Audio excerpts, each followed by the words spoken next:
Here. County Commissioner Tamaro, Here. County Commissioner Director Rios. Here, we have recognitions. Yes, we have one recognizing September as Childhood Cancer Awareness Month. Is there a motion to adopt the above recognition? Motion to adopt. Second. Second. Roll call? County Commissioner, Yes. County Commissioner Kenny, Yes. County Commissioner Koppel, Yes. County Commissioner McCollum, Yes. County Commissioner Nara, Yes. County Commissioner Tamaro, Yes. County Commissioner Director Rios. Yes, we have minutes for approval. The Board of County Commissioners regular meeting, September 2nd, 2021 at 7:00 p.m. Is there a motion to approve? Motion to approve. Second. Roll call? County Commissioner Ascona Barber, Yes. County Commissioner Kenny, Present, not voting. County Commissioner Koppel, Yes. County Commissioner McCollum, Yes. County Commissioner Nara, Yes.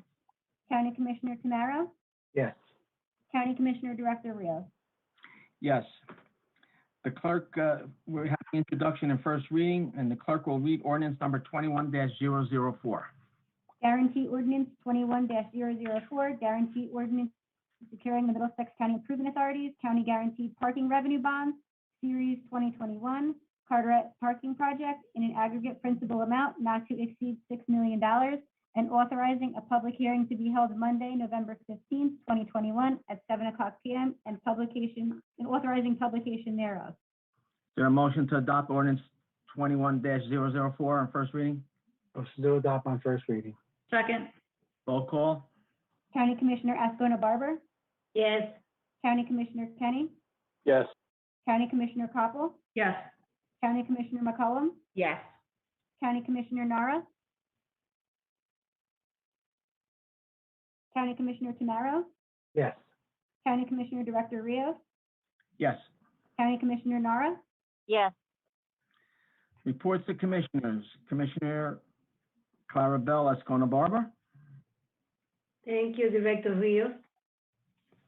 The Office of Aging and Disabled Services will be hosting a virtual disability discussion event titled Navigating the ADA, Drug Use and Treatment on Wednesday, October 6th from 10 a.m. to 11 a.m. The event will be presented by the Northeast ADA Center of Cornell University. To register to this virtual event, please call the office or visit the county webpage. The 2021 Middlesex County Conference on Mental Health and Addiction Recovery was presented virtually today in celebration of National Recovery Month. I was honored to provide opening remarks on behalf of the Middlesex County Commissioners. Now, in this 32nd year, National Recovery Month spread the positive message that behavioral health is essential to overall health and celebrates the gains made by those in recovery. It is critical that we educate our community to reduce the stigma and misconceptions that cloud public understanding of mental illness and substance use disorders and encourage people to seek help. Save the date for our next Replenish event. We will be having a food drive at the ShopRite at Heritage Plaza on Route 1 in South Brunswick on Saturday, September 25th from 10 a.m. to 2 p.m. Pick up an extra item while you are shopping to donate. You can find more information about this event and other ways to get involved by visiting the county website. And that concludes my report, Director Rios. Thank you. County Commissioner Charlie Kenny.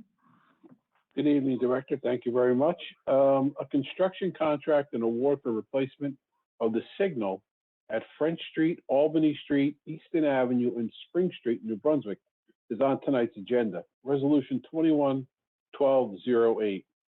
The project will replace the existing traffic signal equipment, realign the intersection, provide ADA curbing ramps, and new sidewalks. It shall also include new signals at the intersections of Somerset Street and Easton Avenue and Hamilton Street and Easton Avenue.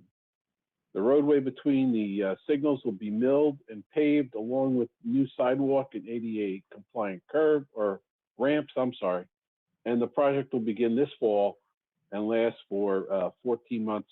And I just want to give Ron Sender and Solomon and everybody else that's working on this project a big thank you, because it has not been easy with all the parties involved, as it's been explained to me, and they're doing a great job in getting this done. And that's all I have tonight, Director. Thank you very much. Thank you. Commissioner Leslie Koppel. Thank you, Director. I am happy to report that last week, Standard & Poor's Global Rating and Moody's Investment Service once again assigned Middlesex County a AAA bond rating, the highest rating attainable. With this affirmation, the county will have maintained a AAA bond rating for an unprecedented 21 years in a row. It is now estimated that during this 21-year period, the rating has saved taxpayers more than $60 million. These savings are realized by borrowing funds at lower interest rates. The rating reflects the opinion of these independent rating agencies, where the following accomplishments were noted: very strong economy, strong management with good financial policies and practices, strong budgetary performance with an operating surplus, very strong budgetary flexibility, very strong liquidity, strong institutional framework. The 2020 County Audit. Another direct reflection of sound financial operations of Middlesex County is the County Annual Audit. Tonight, this board will be accepting the 2020 audit. Our annual financial audits are a reaffirmation and verification of the continued commitment to maintain a strong fiscal house. Financial annual audits are independent, objective, third-party inspections of financial transactions, records, and reporting activities of the county, with focus on compliance and adherence to specific fiscal indicators. Once again, there are no auditor's recommendations for this audit. That concludes my report, Director. Thank you. Thank you. Commissioner Chanel Scott McCollum. Thank you, Director. From the Arts Institute of Middlesex County, I'm happy to inform you that the Arts Institute is planning multiple arts and crafts activities for the historic opening of the new Thomas Mundy Peterson Park in Perth Amboy this Saturday, September 25th. This will include a large chalk memorial, history discussions, art in the park, and other fun activities. This Saturday, September 25th and Sunday, September 26th, from noon to 4 p.m., the Arts Institute will be hosting a real archaeological excavation on the grounds of the historic Cornelius Low House Museum, conducted by the Archaeological Society of New Jersey. The museum will also open with a new exhibit called Treasures of Middlesex County, 300 Years of Raritan Valley History. We encourage everyone to attend. Also, from September 29th to October 30th, come by the East Jersey Old Town Village in Piscataway and pick up your own pumpkins. Wednesday through Friday from 10 a.m. to 4 p.m. and Saturday and Sunday from noon to 4 p.m. You can conveniently pay for these by the pound at the Village Gift Shop, which is also stocked with crafts, historic items, candles, soap, candy, locally produced honey, cider, and baked goods. Please visit the county website for further details on all fall activities of the Arts Institute throughout the month. From the Office of Career Opportunity, I'm happy to inform you that the Middlesex County Office of Career Opportunity and Middlesex College are partnering to help unemployed and underemployed individuals of the county to transition into supply chain management. Additionally, the Office of Career Opportunity has partnered with companies like Wakefern, looking to hire people with these training skills and certifications. To learn more about the supply chain management training, including how to qualify for free training, please join the Office of Career Opportunity at Middlesex College for a supply chain management information session on Tuesday, September 28th at 10 a.m. live via Zoom by emailing us at onestoptraining at co.middlesex.nj.us. From the Superintendent of Schools, we are happy to inform you that the groundbreaking ceremony for the new Perth Amboy High School will be taking place on Monday, September 27th. On another note, we have been informed that in keeping with the state guidelines, all Middlesex County school districts have submitted their COVID reentry plan to the superintendent's office and have reported their plan for COVID testing to the Department of Education. Director, this concludes my report. Thank you. Commissioner Deputy Director Shantinara.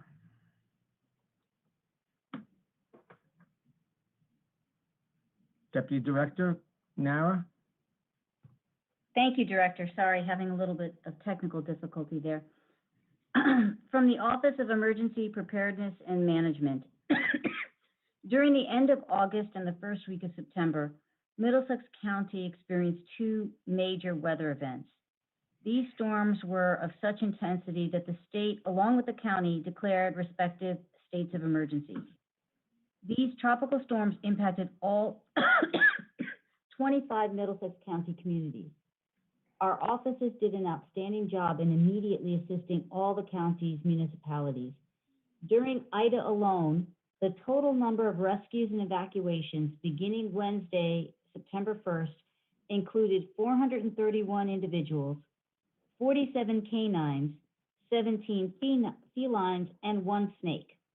Middlesex County was joined by various jurisdictions within the county, as well as the New Jersey State Police and task forces from both Monmouth and Ocean counties.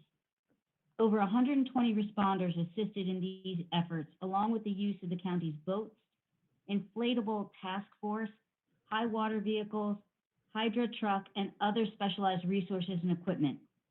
We continue to work with all our jurisdictions in compiling and reporting damage reports for submission to FEMA. Should you have any questions or require assistance, kindly reach out to your town's OEM coordinator. In addition, FEMA has been operating resource centers throughout the county, as well as at the Middlesex County Fire Academy, in assisting residents in the processing of claims and associated paperwork for homes and businesses. I know I speak for all my colleagues on this board when I say thanks to all of our staff and those other agencies and departments that assisted in these monumental efforts. From the Office of Health Services, the county continues to provide COVID testing and vaccinations. Many residents will either now or soon be eligible for a third dose. Check with your primary care physician should you have any health-related questions about these doses. For scheduling, either check on the county's website or call 732-745-3100. That is 732-745-3100, or visit a vaccination location of your choice. From the Divisions of Solid Waste and Recycling, on Saturday, September 25th, the divisions will be conducting another paper shred event at South Plainfield Kennedy Elementary School, located at 2900 Norwood Avenue, from 9 a.m. to noon. Residents may bring free of charge paper items for safe shredding and recycling. Please only include papers, as metals and the like can disable our shredding devices. If you have any questions, kindly visit the county's website or call us at 732-745-4170. And that concludes my report for this evening, Director. Thank you. Commissioner Charlie Tamaro. Yes, thank you, Director. Now that fall is here, my favorite part of the season, leaves changing, baseball season is winding down, football season is in full gear. Of course, we won't talk about any of my teams this evening, but our park system has many exciting events upcoming, so make sure you mark your calendars. Join us this Saturday, September 25th at 10 a.m. to celebrate the opening of our newest county park, the Thomas Mundy Peterson Park in Perth Amboy. The park honors Thomas Mundy Peterson, a resident of the city of Perth Amboy and the first African-American to vote in the U.S. election after the 15th Amendment was ratified. Join us for this ribbon-cutting ceremony, games, crafts, food vendors, historic literatures, and more. If you can't make it this Saturday, Make your way there another time to enjoy our newest outdoor space and explore the history and the views of the Arthur Kill. We have a volunteer coming up event. If you would prefer to spend your first fall Saturday in one of our conservation areas, you can join our Conservation Corps at their first fall volunteer event, National Public Lands Day. Join them on Saturday, September 25th at 9 a.m. at the Ireland Brook Conservation Area in East Brunswick, and celebrate our public lands by assisting with trail work and an invasive species removal. Registration is required, and for more information that can be found on our website. And our Plays in the Park Fall Children's Show, the Rainbow Fish Musical. This October, Plays in the Park annual Fall Children's Show is presenting the Rainbow Fish Musical. This year, the show will be outdoors and admission is free. So you don't need a ticket, but you do need a lawn chair. This show will run on weekends in October 2nd to October 17th, with 2 shows each day, 1 p.m. and 4 p.m. And for more details and information that can be found on our website, please check it out. And this is the first time, as it was said, that this show will be held outdoors for a larger audience. So make sure you come and see our play in the park for the Rainbow Fish and this musical for children's play. And that concludes my report today. That's Director Rios. Thank you. I just have one comment to make. Today, my colleagues and I attended the county, we were at the county college, and the county college gave the prestigious Paige Lamadou Award posthumously to our former Deputy Director, Ken Ormwood. It was a moving event, very emotional, but well-deserved for our former colleague. And he really was a great person, a great human being, a mentor, and he's sorely missed. But we were happy to be there and to see that he was recognized for all his public service and his humanitarian efforts during his life. Okay. Mr. Kelso, any resolutions to be added? There are none. Any resolutions to be amended? There are none. Resolutions to be held? There are none. Resolutions to be voided? There are none. Okay, before I open up the meeting to the public, on resolutions listed only, I'd like to thank everyone for joining us. Before we commence the first portion of public portion, I'd like to state that we will be utilizing enhanced technology capabilities to conduct this meeting in order to keep the quorum of this meeting and allow those wishing to speak to do so uninterrupted. The following instructions, which the clerk of the board recited earlier, apply to this meeting. Participants on this call will have the ability to speak during the public portion of this meeting. Before participants can unmute themselves, they must press *9 to virtually raise your hand. If your hand is raised, you will be placed in the queue or virtual line to speak during the public portion. The moderator will ask participants with raised hands to unmute themselves. When this happens, the phone operator will instruct the participant to press *6 to unmute themselves. You will know when you've been unmuted and it's time to speak when you hear the operator say you're unmuted.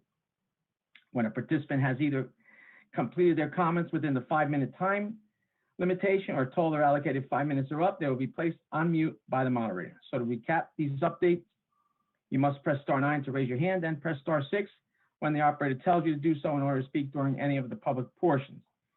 Again, this public portion is 5 minutes each person, and it's only to discuss any of the resolutions listed on the agenda. Moderator, is there anyone in the queue?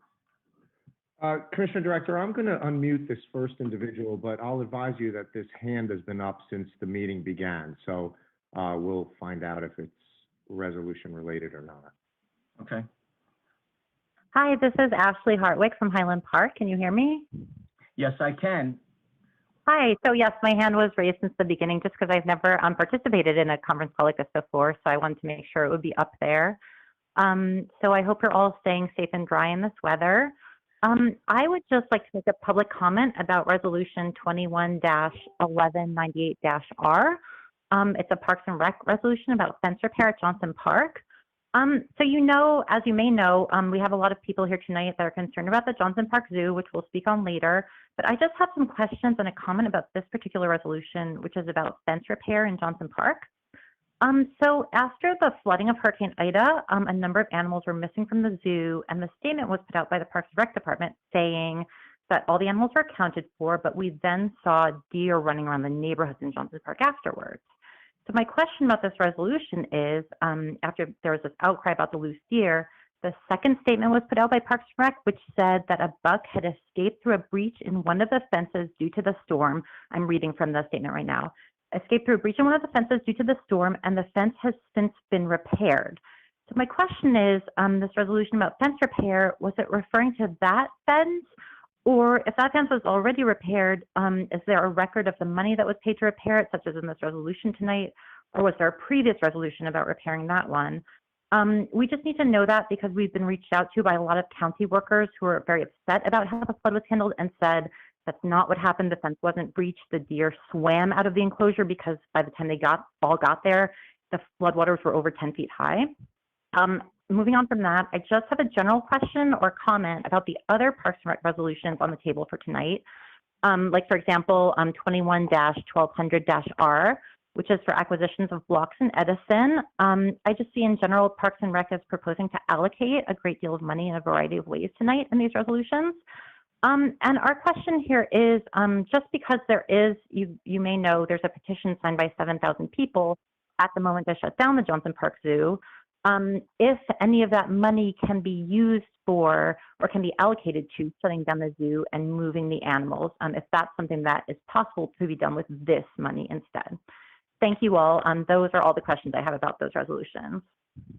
Rick Lear, can you answer the young lady in reference to Resolution 1198 and then in reference to Resolution 1200, please? Thank you, Director. I'd be happy to. Resolution 21-1198. This is for fence repair. However, this resolution was put in previously to the storm events for a variety of different fencing repair. We also, in addition to the Animal Haven, have other fencing around the park. Some of this is allocated for items such as top rail and things like that around the Animal Haven. The fence repairs that we did after the breach as a result of the Ida storm, those were done in-house. We have the ability to do some minor work with the staff that we have in-house and materials we have on hand. So we were able to repair those breaches pretty quickly. However, this is a little bit more of a significant job that we put out, and we use a state contract in order to get that fixed. With regard to 21-1200, this is, as the Commissioner Board knows, this was an agreement to purchase and sell real estate. This was an open space acquisition of 7.5 acres in North Edison in combination with some additional acreage to make the total of open space in that area of North Edison to 200 acres. This particular resolution, what it does is that in our agreement with the Township of Edison, they have agreed to accept title as well as management responsibility for this property.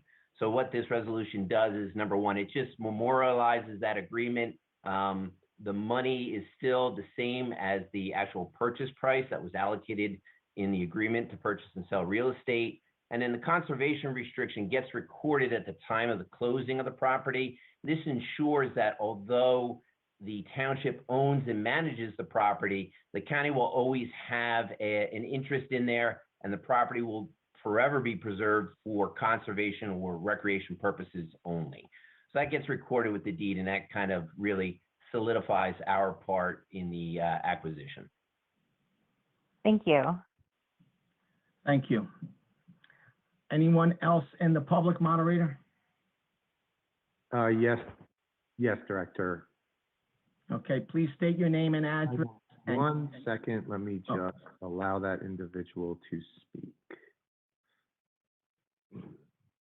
Okay.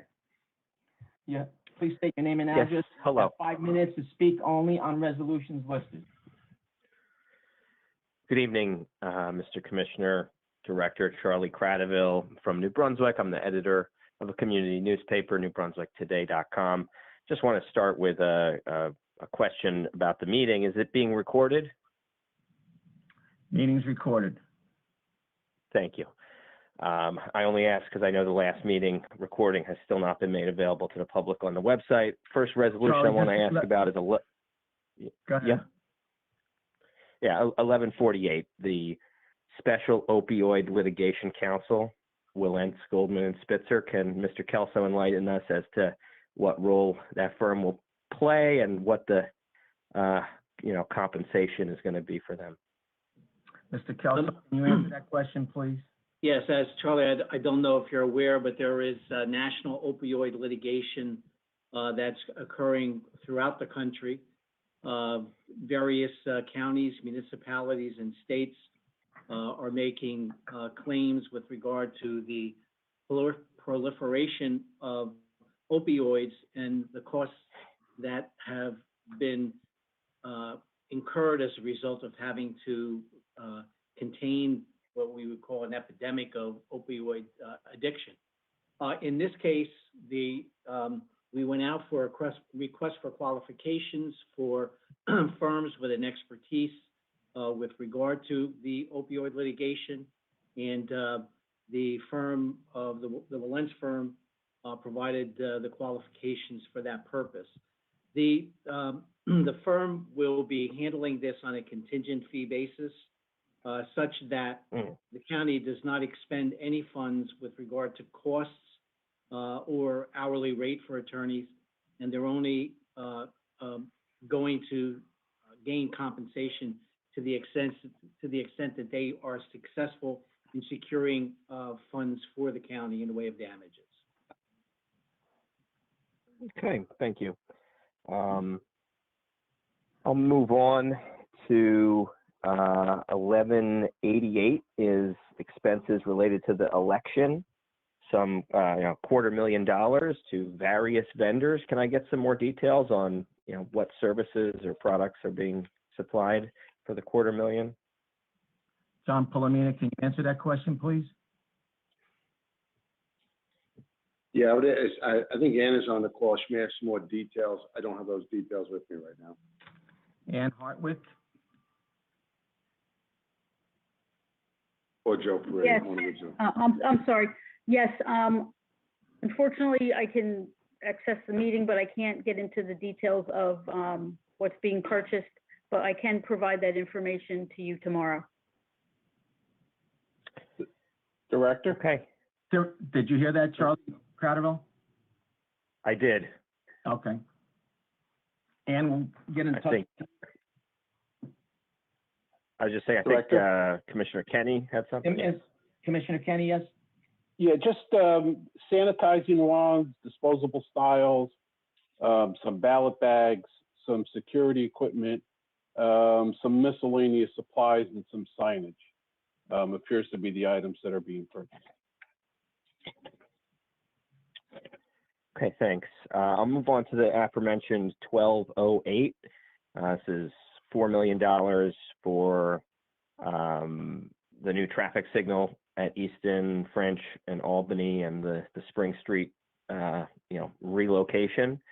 I'm curious, has anybody in the county heard anything about any type of groundbreaking event or ceremony for the associated development there at what we've all known as the Ferrin Deck? Mr. Credible, does that have anything to do with Mr. Sender? Can you answer that question?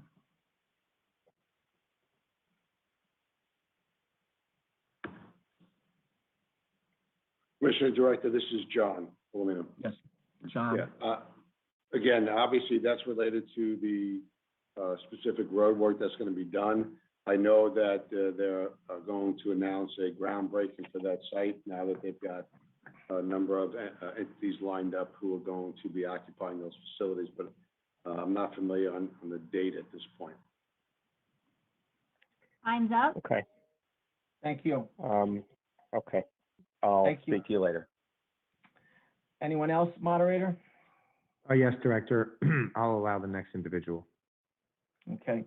Please state your name and address, and you have 5 minutes to speak on only resolutions listed on the agenda. All right. Hi, can you hear me? Yes, I can. Okay. My name is Sonia Elefante. I'm at 45 River Road, Highland Park, New Jersey.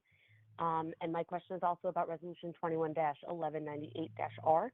I wanted to ask, kind of as a follow-up to something you stated a few minutes ago. So I see this resolution is to outsource work done on fences with Guardian Fence Company, and you also mentioned doing internal jobs. So what are the internal jobs the same quality fences as those that you outsource, as in mentioned in this resolution? Rick Clear? I'm sorry, Commissioner Director. Can I hear the question again? I wasn't getting enough volume on the speaker. I apologize. Yeah, sure thing. I wanted to ask, in reference to Resolution 21-1198-R, and also in reference to what you mentioned prior about doing some fence jobs internally, I wanted to ask what the difference is, and if the jobs that are done internally are of the same quality as those done by Guardian Fence Company. Well, certainly, when we need to contract out a fencing job, it's certainly because it's too big for our staff to handle, or we also can't readily acquire the materials that we need in order to do that fencing job. We have an individual who's got some prior experience with a fencing company, so that allows us some flexibility that when we have jobs that are able to be handled by that individual, that they can do them without the need to have to go out, hire a fencing company, and incur that expense. And as far as quality goes, I would like to say yes, the work that he does is excellent quality. And this fencing company here, which is coming off of the Educational Services Commission, we have actually not used them yet. So we're going to get a taste of what the quality and the quantity of their work will be once they begin. Okay, thank you. And I wanted to also inquire, you had mentioned that this specific resolution was put forth prior to Hurricane Ida. Now, I know that this, commission board has met after Hurricane Ida. So why has this resolution not been passed, or is there a reason it's taking so long? Well, in order to get a purchase of this amount or this magnitude of this value approved, we have to go out and we have to solicit a quote from the appropriate vendor who's on that Hunterdon County Educational Services Commission list. So those are contracts that have been bid out competitively already by the Hunterdon County Educational Services Commission, and therefore then become available to other government entities without the need for going out to bid themselves. However, you still have to get the contractor, you still have to actually get a quote, you have to organize that, and then I believe actually to get it approved, items for this meeting here on September 23rd were probably due back sometime in August. All those get submitted and then they have to be processed to be able to get onto the agenda. Okay, thank you. I also wanted to ask, in regards to the same resolution, I know you said that most of the fence repairs were not for the animal enclosures, but that some of them, specific parts may be. Are you saying that the fence repairs will fix all of the issues created by the poor infrastructure and the flood for those enclosures? Like, is this the last thing to tie up? Is this the last thing to tie up in terms of all the fencing work that has to be done? Yes, but yeah, sure. Probably not. This is going to go ahead to fix some of the fencing again relative to the animal haven, as well as I believe we've got some backstop fencing that needs to be fixed. Our hope is that although the contractor had not provided a quote on any additional work, that it's quite possible that any of the work within Johnson Park that was incurred as a result of the storm may be able to be accomplished through this contract, We do have some flexibility when a contract goes out, that if there is some additional work that needs to be accomplished during, while they're doing the work, that we do have a little bit of a flexibility. But certainly with the damage to other areas such as Donaldson Park, we'll have a need for additional fencing work. Time's up. Thank you. Okay, thanks. Thank you. Moderator, is there anyone else in the? Yes, Director, I'll allow the next individual. Please state your name and address, and you have 5 minutes to speak on any resolutions listed on the agenda only. Hi, I just wanted to know if this portion of the public comment was limited just to resolutions, so we can make a general comment too. It's only for resolutions listed on the agenda. All right, thank you. I'll speak later. Thank you. Moderator, anyone else in the public? Yes, Director, I'll move down the list. Okay. State your name and address, and you have 5 minutes to speak on resolutions only that are listed on the agenda. Hi, yes, Danielle Moore, Somerset Street. Can you hear me? Yes, I can. Well, I would like to comment on, I believe, I don't have the paper, but I believe it's 1208 for French and Eastern Avenue. Yes. My attention is basically due to out of a $4 million project. I'm hoping that this can include basically the sidewalk with Farrington Mall, with the construction going on, due to where that brick sidewalk is in serious condition due to where it's creating too many people to trip. So I hope with $4 million of money that this can include it's going to be a while before the construction work is done, but I have to say that sidewalk is very dangerous and it needs to be worked. So I hope you can include that in it as well, due to how I know, I can't say whether the county or the city keeps putting the orange cones there to block the locations that are tripping hazards, but then they keep getting removed. Please, I hope you do take it in interest to include this. And if you can tell me when this project is going to be done, due to where I know it was supposed to be done a while ago, and what's basically going to be full detail done with this, if you can explain. Thank you. Explain what's to be done. Okay, let me ask Ron Sedner. Ron, can you answer that question for Danielle Moore, please? Yes, Director. Danielle, all the sidewalks within the project limits will absolutely be replaced and meet ADA standards. It's a point of focus for us. And the project limits are Albany, Spring, French, all the way up Eastern Avenue to Hamilton Avenue. We're awarding the contract tonight. The contract paperwork will probably take a couple of weeks, but then I expect them to mobilize and the project could take 14 months. Our hope is that we will be able to pave the project and be done by next Christmas, 2022. Okay, so my question is, do you have to wait on bidders or do you have a contractor already? We're awarding the contract tonight. We took the low bid and we're awarding it to Green Construction tonight. And so if I understand you correctly, you're saying that the brick sidewalks where Farrington Mall will be replaced and that will be included in this project. Is that correct? Ron? I can't hear you. Yeah, I can't hear him either. Ron? Yes, we are doing the frontage along French Street and Albany Street, new sidewalks. Okay, thank you. Thank you. Moderator, is there anyone else in the queue? Yes, Director. I will allow the next individual. Please state your name and address, and you have 5 minutes to speak only on the resolutions that are listed on the agenda.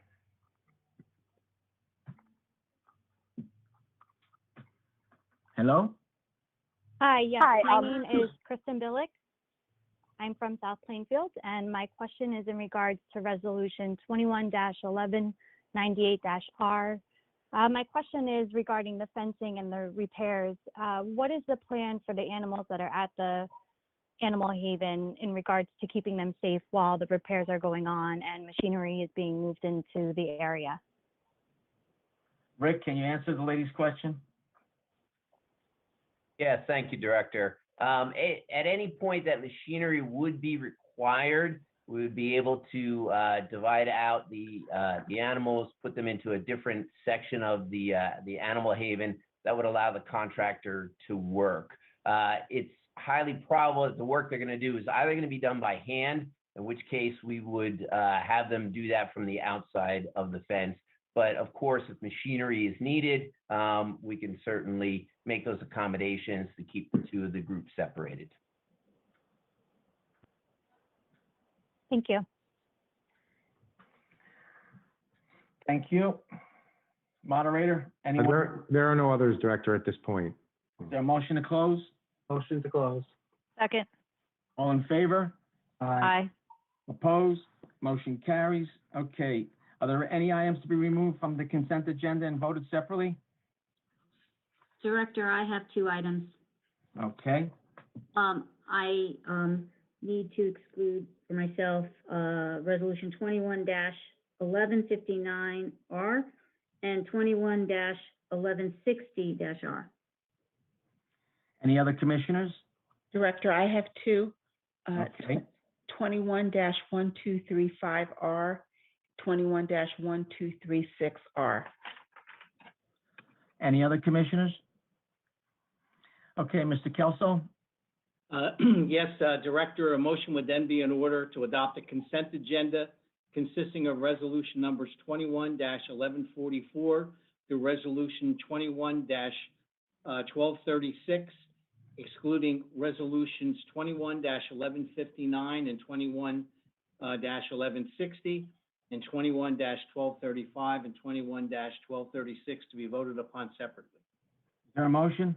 Motion to adopt. Is there a second? Is there a second? Second. Roll call? County Commissioner Ascona Barber, Yes. County Commissioner Kenny, Yes. County Commissioner Koppel, Yes. County Commissioner McCollum, Yes. County Commissioner Nara, Yes. County Commissioner Tamara, Yes. County Commissioner Director Rios. Yes. And now, Director, it would be appropriate to consider the 2 resolutions excluded by Commissioner Nara, and those are Resolution 21-1159 and Resolution 21-1160. Is there a motion to adopt? Motion to adopt. Second. Roll call? County Commissioner Ascona Barber, Yes. County Commissioner Kenny, Yes. County Commissioner Koppel, Yes. County Commissioner McCollum, Yes. County Commissioner Nara, Present but not voting. County Commissioner Tamara, Yes. County Commissioner Director Rios. Yes. And now, Director, it would finally be appropriate to consider the 2 resolutions that were excluded by Commissioner McCollum, and that's Resolutions 21-1235 and Resolution 21-1236. Is there a motion? Motion to adopt. Second. Roll call? County Commissioner Ascona Barber, Yes. County Commissioner Kenny, Yes. County Commissioner Koppel, Yes. County Commissioner McCollum, Present but not voting? County Commissioner Nara, Yes. County Commissioner Tamara, Yes. County Commissioner Director Rios. Yes. Okay. At this time, I'm going to open up the meeting to the public, but before we do that, participants on the call will have the ability to speak during this public portion of the meeting, and before participants are able to unmute themselves, they must press *9 to virtually raise your hand. When your hand is raised, you'll be placed in the queue or virtual line to speak during the public portion. The moderator will ask participants with raised hands to unmute themselves. When this happens, the phone operator will instruct the participant to press *6 to unmute themselves. You will know when you've been unmuted, and it's time to speak when you hear the operator say you're unmuted. When a participant has either completed their comments within the 5-minute time limitation or told their allocated 5 minutes are up, they will be placed on mute by the moderator. So again, to recap these updated instructions, you must press *9 to raise your hand, then press *6 when the operator tells you to do so in order to speak during any of the public portion. Again, and this is just to keep order and decorum of the meeting. So at this time, Moderator, do we have anyone in the queue? Yes, Director, I'm going to start in order as the Okay. hand is raised. I'll start with the first. Please state your name and address, and you have 5 minutes.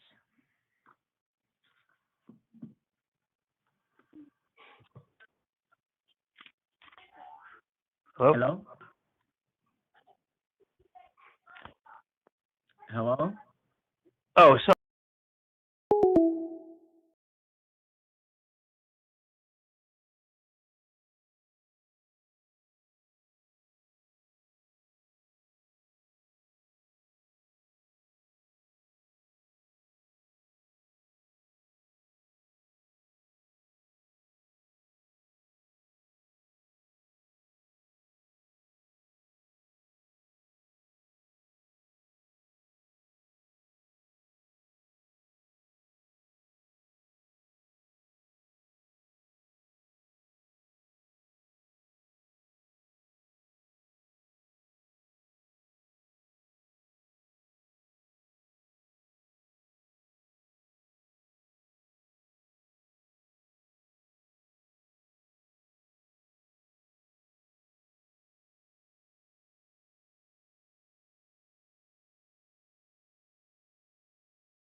Welcome to Zoom. Enter your meeting ID followed by pound.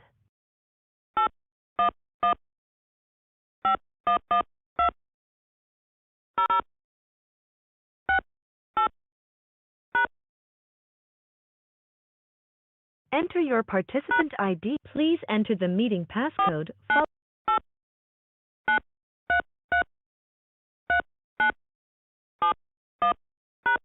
You have joined the meeting as an attendee and will be muted throughout the meeting. Working in the dark, not to mention the raw sewage, because the zoo wasn't evacuated ahead of time. And so I want to ask Commissioner Nara, what do you think about public workers working in the dark in waist-high water that has just been... First of all the questions go through me, through the director. I'm the chairman of the board here. Okay, that's perfectly fine. Okay, so I'll just continue addressing them to you. What do you think about public workers working in the dark, waist-high water that has just been flooded with toxins from a Superfund site and raw sewage? Are they acceptable working conditions?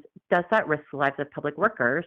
And is that an okay way to run the zoo to say, oh, we're not going to evacuate them, the workers will just go in the middle of the flood and work in these conditions? They told us that they were sleeping in their vehicles, and one of them personally told me that his hair fell out afterwards. You know, I don't believe you would think that was okay. I've actually followed a lot of your work, the commissioners currently on the board, and I've actually worked on some of your campaigns. I don't believe you would think it was okay. We're here to call this to your all attention. We need to talk about the location of the zoo, which is in a floodplain. It floods all the time. It doesn't even take a heavy rain or hurricane. We have photos from the week before the hurricane showing flooding in the zoo. The flooding situation is getting worse every year for a number of reasons. First, climate change. When Hurricane Floyd happened in '99, 8 or 9 horses drowned in their stalls in the zoo. Everyone said that's unprecedented. You can't predict that. Well, now nobody can say you can't predict it because it already happened. We are only going to have more. Okay. Your time is up, but I will have Rick Lear address some of your concerns. I can tell you one thing. Okay, I can assure you one thing. I'm sure all of our employees are concerned about the animals, and they seriously. Your time is up, ma'am. So I'm going to answer your question, and I'm going to have Rick Lear also answer your questions. All I'm saying is that our workers take their jobs seriously, and they love those animals, and they take good care of those animals. Okay, there's certain situations that just we can't control, and there's certain situations that we can control. But our workers are there every day. They look at the animals every single day, 7 days a week, 365 days a year. And their lives being endangered doing that. Moderator, can you mute her, please? Yes, Director. Okay. They go there every day, 7 days a week, 365 days a year. And they feed the animals and make sure that they have water, and they check the animals under their care. They do this mostly first thing in the morning by 6 a.m. And they're monitored while they're eating. The food, for the most part, is kept inside so that other animals, outside animals or insects, can't get them, whether it be rodents, rats, or other animals, skunks. So, and as far as being compliant by the USDA and the ASPCA, our facility is compliant with all the regulations by those folks. So, Rick, do you want to answer the lady's question or concerns and address the questions that she had, please? Yes, thank you, Director. I mean, I will address one of the ones with regard to information. I believe she said American cyanamide. We've been in contact with our health office and particularly our environmental division within the county and Department of Public Health and Safety. They've reached out, they've been in touch with both the US EPA and the New Jersey Department of Environmental Protection and haven't received any information that that leads us to believe that there was a toxic waste spill or that something along those lines have put our employees in danger. There's been no statements, as far as we know, released by the US EPA, American Cyanamide, or the DEP. If that were the case, certainly they would want to get that information out to everybody who was downstream of that site. All right, because it's not just an impact there in Johnson Park, it's an impact in anywhere that had flooding, from Piscataway all the way down to Perth Amboy. So our Environmental Health Division hasn't turned up any information from those sources or those certifying agencies. Okay. Thank you. Moderator, is there anyone else in the queue? Yes, Director, I'll move on. Please state your name and address, and you have 5 minutes.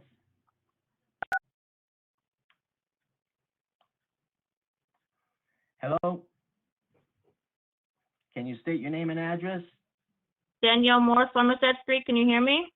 Yes, I can, Danielle. Okay, one quick question now. I'm going to go back to the resolution regards French and Eastern Avenue. Can you please tell me, are those sidewalks going to be brick or concrete? Ron Sender? Okay, yes, Danielle, in front of the train station, there'll be predominantly bricks that are reset. However, there will be a concrete walkway that we can ensure is compliant. Other than that, they will be concrete sidewalks. Okay, thank you. I will start off by saying I know I'm a little behind the schedule, but due to where I will say, I'm going to say thank you to the county, but I'm going to say thank you to Mr. Tom Valently for making a call in for Jersey Avenue and Handy Street with putting up the left turn signals, no left turn signals there due to where the tractor trailers were coming in. I do thank him and thank the county for responding immediately because it was causing too much action over there with the trucks making left turns. I do thank him for calling that in. I also will thank you for putting up the sign on Jersey Avenue telling the trucks no right turn if you're over 12 feet, even though that's still a situation with too many trucks are getting stuck over there on Handy and Railroad, at Railroad Avenue. One thing I would like to point out to you, I'm gonna meet you due to where I want to meet with you to show you the dates on these pictures, which I will say I was very disappointed with our Mayor Cahill of New Brunswick, where I warned him on August 31st that that river was on a high rise already, and he did not warn people of the situations of the major flooding. And I have the evidence to provide that. But one thing I would like to discuss with the county tonight, please. I say you should not repair that dock. Please take it down due to where it is causing too much contamination, where it is blocking all the garbage and the debris, which I have all the evidence that I took the pictures before the storm. This is not the cause of Hurricane Ida. And like I said, I want to prove to you by the date. These are dated August 31st due to where I was at that river, and it's causing too much pollution where that no one is using that dock. All it is doing is holding up the garbage, and I mean, it smells so bad down there. Please, take it down. No one is using it. I think it's better to make our water safer than just worry about people using boats in the Raritan River where you do not see a lot of people using it at all. And I surely can't wait to show you all the debris that that bridge and that dock is causing. And please, I hope you do take a look at it, and I will make an appointment with our engineer, Mr. Ron Sanders, to show you the pictures. The next thing, I spoke to Mr. Tom Valently today, which I'm speaking to the county as well, due to where starting from Joyce Comer Avenue to Jersey Avenue, that stream is going to have to be dredged due to where made deeper from all the mud impact over there and the debris. It is blocking the water flow to go down much faster. Luckily, Joyce Comer started flooding again, but thank you, Jesus, the rain stopped due to where then the water was already exceeding. But something's going to have to be done immediately with Joyce Comer Avenue and Jersey Avenue by opening that up so the water can flow now that it is blocked with so much debris and mud over there.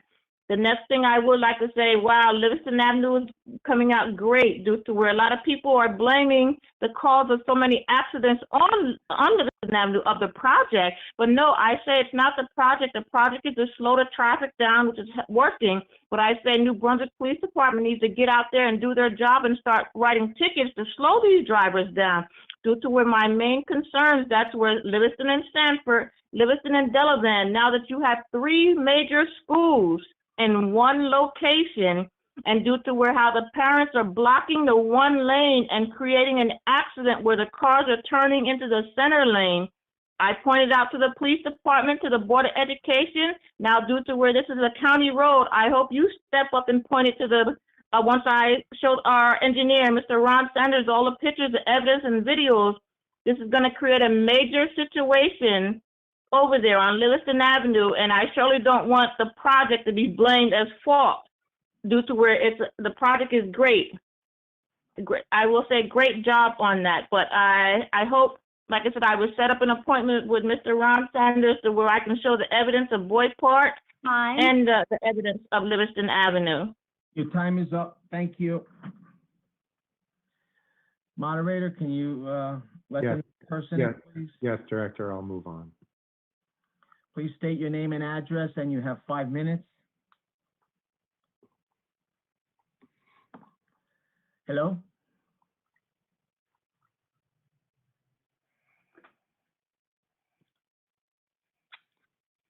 Hello? Want to go to the next one then, moderator? Yes, Director. Please state your name and address, and you have 5 minutes.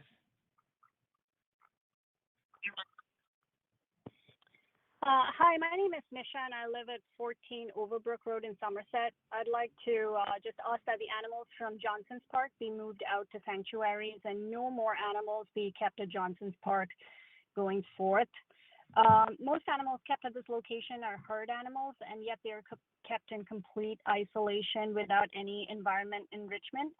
It doesn't take a rocket scientist to visit the park on a good day and notice that animals are depressed or anxious and pacing back and forth, just like any prisoner would if they're held against their will. On bad days, especially under rough weather, which is becoming more common these days, these animals are at high risk. So during Ida, for example, there is ample proof that many animals suffered. Small animals risk drowning and are simply expected to be replaced by others, like replaceable objects. We would never dream of allowing our companion dogs and cats to drown, and yet we do not bat an eye when it comes to rabbits, chickens, and raccoons. So I would just ask the commissioners to please do the right thing, release these animals and close the zoo. It's the ethical choice that is yours to make. They serve absolutely no purpose other than human entertainment, and it's at the expense of the lives of sentient beings. Quality of life is much more than food and water. Thank you. Thank you. Moderator, can you let the next person in, please? Yes, Director.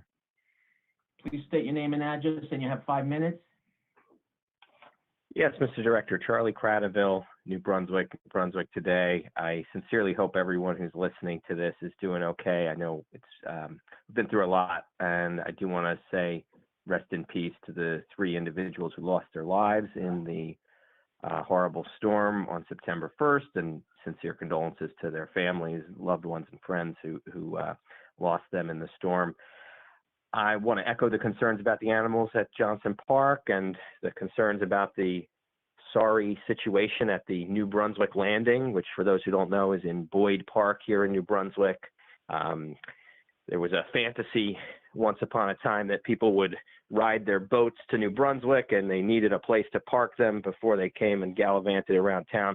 Of course, nobody's really doing that. The county dumped $1 million into building a boat dock that no one uses. And now, as Danielle says, it's actually gathering garbage and making the riverfront really gross. So it seems like the county's going to be addressing it with this resolution, but it's just sad that it's gotten this bad.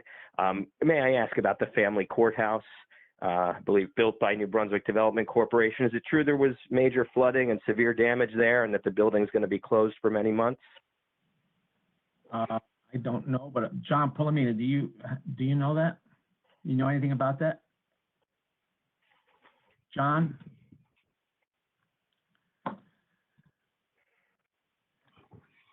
He must have a technical problem, Charlie, but I will find out about. Director? Yes. I do know there was flooding. Charlie, I don't know the timetable of how long it's going to be closed, but we'll certainly get you that information. But yes, it unfortunately did suffer damage. Okay, and I'm curious about what that means for the arrangement that the county has with Devco. Is Devco going to still charge the county for the full year, even if the place is flooded and unusable for, weeks or months? That's a question that I'd have to ask Mr. Kelso or Mr. Palomino.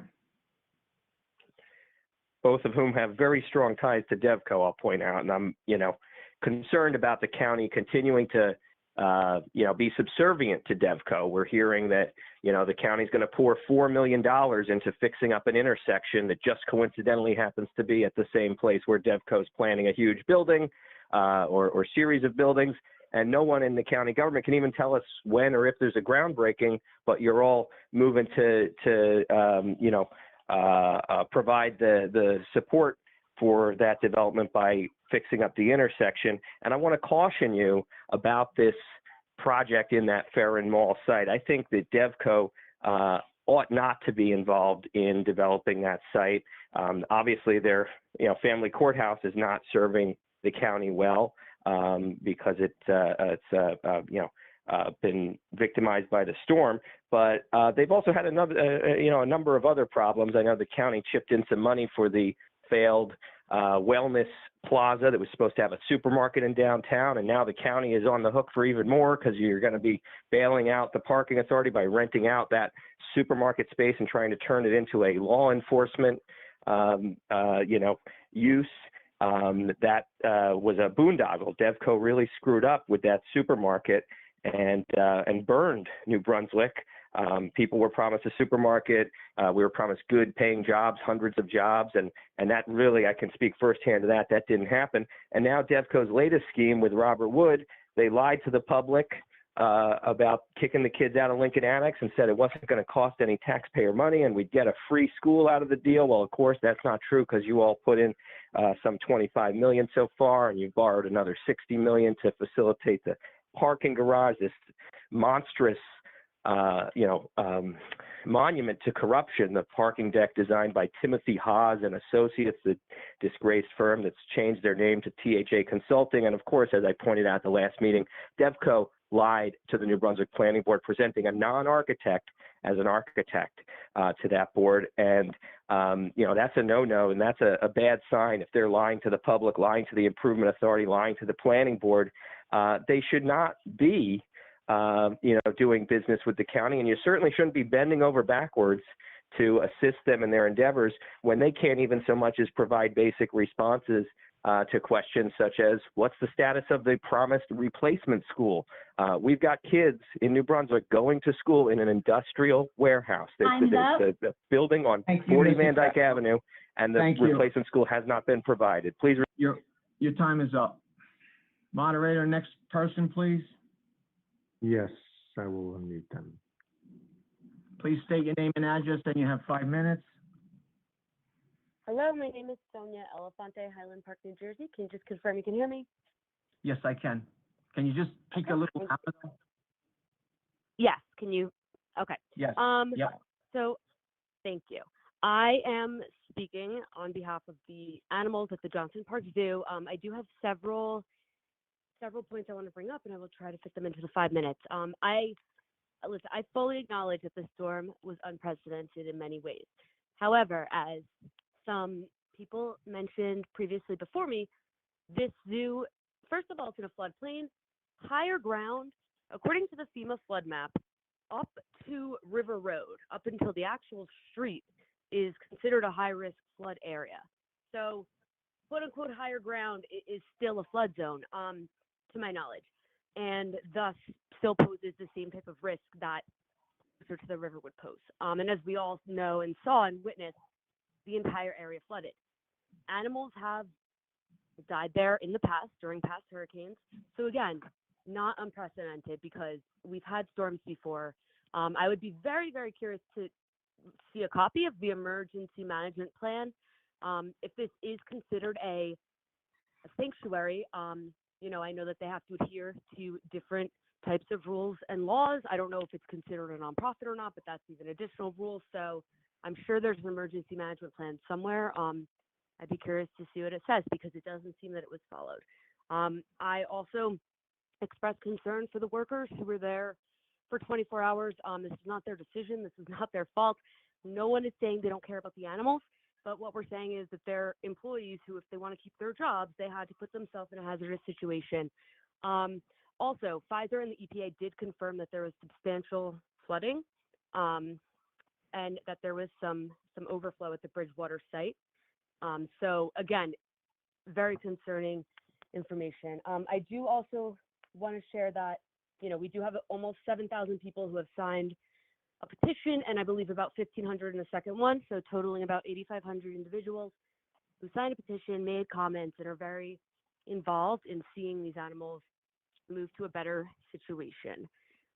These are sentient, intelligent beings. They deserve to be treated as such. I mean, we've all gone out there, looked at the animals, taken pictures. I do have something else to bring up in regards to the vet care.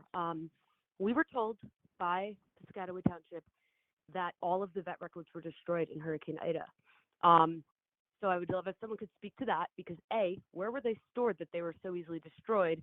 And B, why are there no electronic records? Again, it doesn't seem like it's in compliance with any type of county code. Also, Why would you be talking to someone from Piscataway? that's where the zoo is located. It's a county zoo.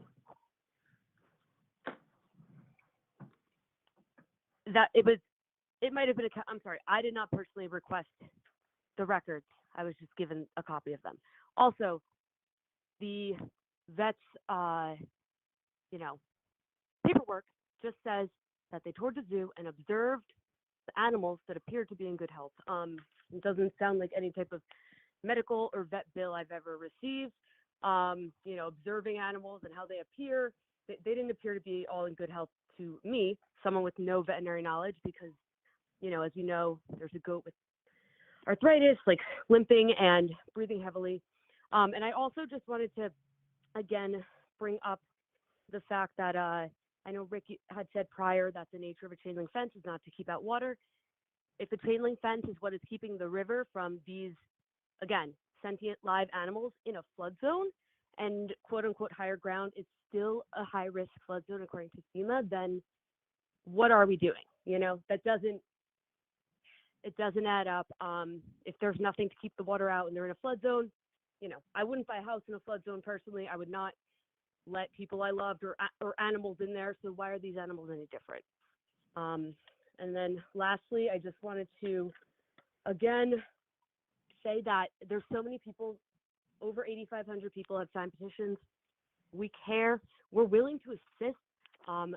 We're willing to be involved, and we really just want to see what's best for these animals, and what's best for them is not the way they're being treated right now. It's really not acceptable for their safety, health, and well-being, and the public can see that. Thank you. Thank you. Moderator, could you let the next person in? Yes, Director, I'll move on. Please state your name and address, and you have 5 minutes. Hi, how you doing? Darren Figueroa, Bound Brook, New Jersey. Yes. Calling on behalf of the animals at Johnson Park as well. I was taken there as a child. My mom and dad used to take me there all the time. And I do remember Hurricane Floyd. It was supposed to be a 100-year storm. And I do remember the horses dying as a child and my mom being really upset about it. And now I have a child of my own, a 4-year-old, that I had brought down to the park after the storm. And it was a shame the way the animals are being treated and how everything was. I've seen the pictures, and one, how do these animals even eat when it's flooded unless they're eating fish because the waters were up to their necks? It's just ridiculous. Whoever's in charge of this should honestly be ashamed of themselves because it's horrendous. I had to take my daughter home and couldn't finish touring the park because it's absolutely disgusting. I definitely believe that they should be removed from the park and placed somewhere else, not in a flood zone. It's definitely smarter thing to do so this doesn't happen again. That's the only way this isn't going to happen again, is actually removing the animals. The chain link fence, that's just going to block them in again and cause more animals to die. You know, I just think that you guys should definitely take better action on preparing for the next storm or the next rain event that's going to flood this park out and get these animals out of there. But that's it. Thank you. I'll just move on, Director. Thank you. Please state your name and address, and you have 5 minutes.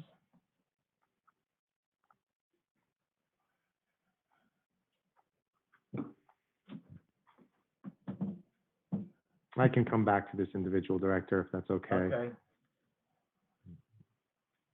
Please state your name and address, and you have 5 minutes.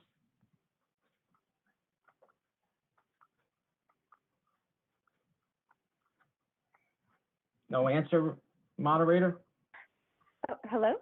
Yes, Can you I hear can me? hear you. Yes. Hi, yes, this is Helene Williams from Woodbridge. I am similarly calling in over concern about the animals in Johnson Park. As earlier speakers have said, you know, most of us have seen the pictures of the aftermath of the flooding, and so I would really like to hear what the plans are for future emergencies, you know, beyond just the fencing. Obviously, we all learned from previous mishaps. So what are the plans for change for the next time something happens if they're not going to be removed from a flood zone? Thank you. Thank you. Rick, would you like to answer that question, please? Yes, thank you, Director. You know, in the aftermath of the storm, we're still really picking up the pieces, trying to obtain some functionality there in Johnson Park.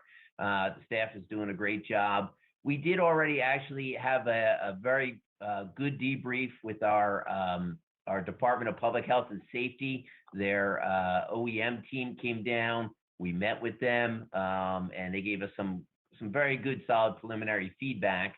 And as with any emergency and any organization, yeah, this is the right time to look at, okay, what did we do? How did we respond? How can we do it better? And what are our options for the future?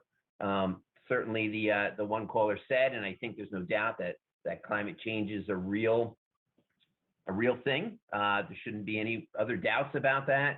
And, you know, within our Destination 2040 planning initiative, everything we do here in the county, we're looking at that. And that's not just parks, but that's roads, culverts, bridges, pathways, critical care facilities. All of those things are continuing to be evaluated in the light of climate change, sea level rise, and in future flooding events. So certainly it's an ongoing process. It's not something that's going to happen overnight. But we've already started that. We thank Public Health and Safety for their support in that, and we'll continue to move forward and assess. Thank you. Moderator? Is anyone? Thank you. Oh, yep, I'll move on.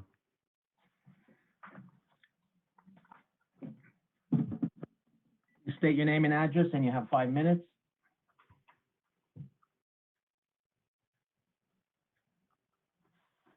Hello? You want to move to the next one, moderator? Yes, Director.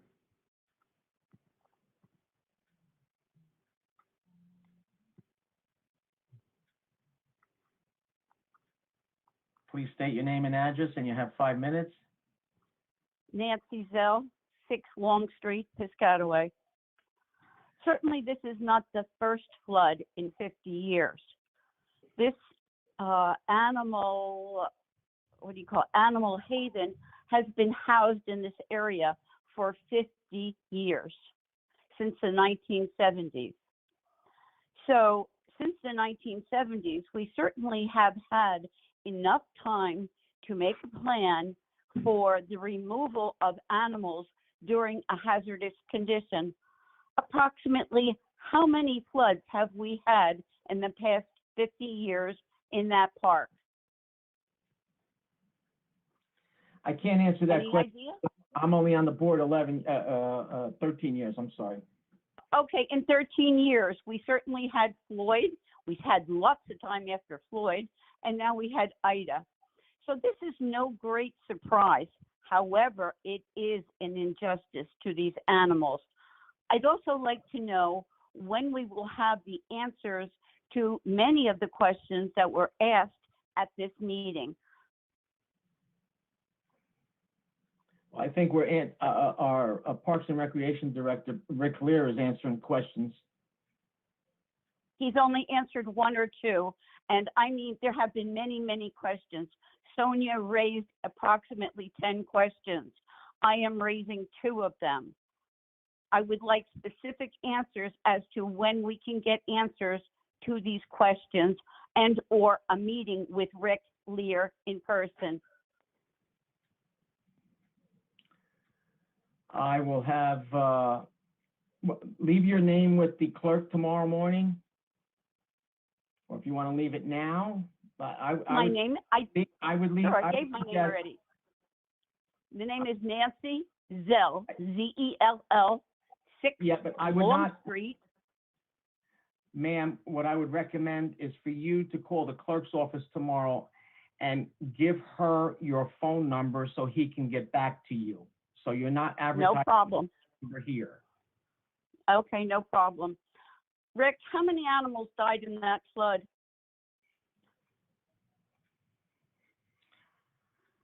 Rick, can you answer that question?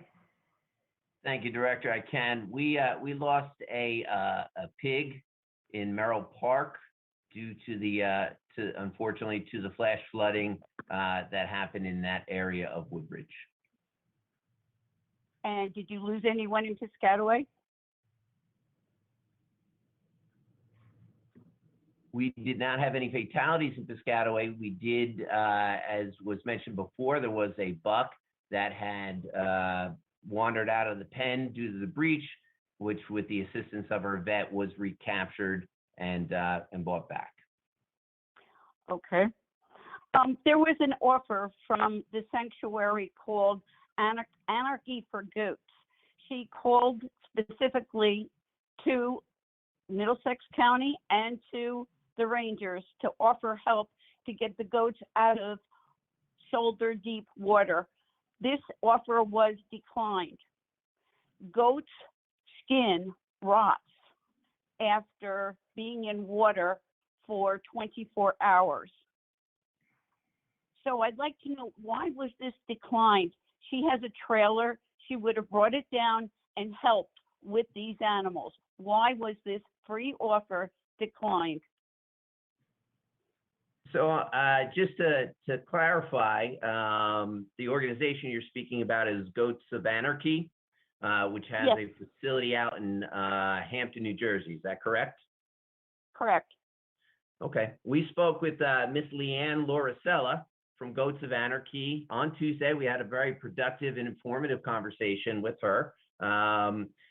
She had indicated that she would have the opportunity or take the opportunity to go back to the leadership of that nonprofit to discuss with them, where we're at and what kind of assistance they could provide, and that she would get back to us with some additional information with regard to potentially transferring, particularly older goats. The work they do out there does specialize with older goats. If you've ever visited their website, you'll see that they spend money to fashion goats with prosthetic devices, whether they're walking or wheelchair devices. However, we haven't received any information back from Ms. Lauricella as to date, but I will follow up with her next week. I understand that they are very busy out there. They run a nonprofit, and that they have a lot going on. So certainly we're waiting for a little bit more information from them so that we can understand best how to proceed. Amy, did you say? Time's up. Yeah, time's up. Time's up. Thank you, ma'am. Unbelievable. Moderator, is there anyone else in the queue? Yes, Director. Please unmute them. Please state your name and address, and you have 5 minutes. Yes, thank you. Can you hear me okay? Yes, I can. Great. My name is Jennifer Senft. I'm a longtime resident of Middlesex County. However, I'm currently residing in New Providence. I just want to thank all the commissioners for all the work they do for the county. You know, it's a lot, I'm sure, and I guess what I want to say is, you know, in regards to climate change, I think Rick mentioned climate change in regards to Johnson's Park. It is here. No one thought Ida was going to bring so much devastation to New Jersey, to Middlesex County. And, you know, what happened at Johnson Park, it was sad. It's a shame. But when we know better, we do better. And I'm glad to hear that there's going to be some updates to the emergency action plan, but I want to know when that's going to happen, because there could be another storm tomorrow. If you can please give us an answer as to when we can expect something, because an emergency action plan is something you have to be proactive about, not reactive. If you could please answer. Rick, can you expand on that for the lady, please? Thank you, Director. I certainly cannot provide a specific date as to when that we will have that prepared. However, together with everything else that we're attempting to do here to bring the park back online, to give folks a place to go back to have a place to spend and some recreation, it's part of our ongoing work. As I had mentioned, our Office of Emergency Management has been very helpful thus far, and their CART team. And amidst everything else that we're doing, we're going to continue to work on this. But unfortunately, I cannot provide you at this moment with a specific date. Okay. How do we get this moved up? Because I feel like, and I'm sure everybody else does on this call that's calling about Johnson's Park, is we don't want to see this happen again, and it could be a day too late. How do we get this moved up on your agenda? We're going to take every effort to move it up. And as Rick stated, it's something that we are going to address. As far as a time frame, like he said, you know, we just can't, you know, say that it's going to be done in a certain amount of time, but it's not going to be ignored. Okay, so because I've owned a business in Middlesex County involving animals for almost 10 years, and we were not even allowed to open our doors until we had a valid emergency action plan. Again, we're going to try to make this as quick as possible to get that emergency action plan updated, and we're going to make every effort. I that's all I could tell you at this time. Do we want to see any of the animals hurt or injured or sick? No, we don't. And I don't believe that. I don't believe any of you feel you would want to see them hurt or sick, as, you know, we don't either. But I think, you know, it kind of needs to be, it's kind of an emergency situation, because that obviously didn't work. Ida, how that was responded to, did not work.